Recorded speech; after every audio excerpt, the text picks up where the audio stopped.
Hi, ഒരു easy മീൻ പുരട്ട് തയ്യാറാക്കിയാലോ?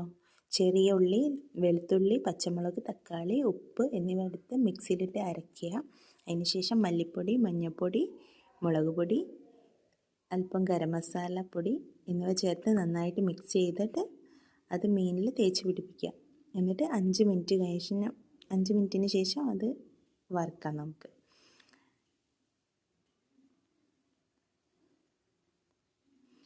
ഇവിടെ 5 മിനിറ്റിന് ശേഷം പാൻ ചൂടായി, വെളിച്ചെണ്ണ ഒഴിച്ചു, അതിലേക്ക് മീൻ എടുത്തിട്ടു. എന്നിട്ട് അല്പനേരം മൂടി വെച്ച് വേവിക്കുക. തുറന്നിട്ട് മറിച്ചിട്ടിട്ട് വീണ്ടും കുറച്ച് നേരം കൂടെ വേവിച്ചെടുക്കുക. ഇപ്പം നല്ല അസൽ മീൻ പുരട്ട് റെഡി ആയിട്ടുണ്ട്. നന്നായിട്ട് ചോറിൻ്റെ കൂടെ ഇത് മാത്രം മതി, ഒരു ചമ്മന്തി കൂട്ടി ചോറ് കഴിക്കുന്ന ഫീൽ.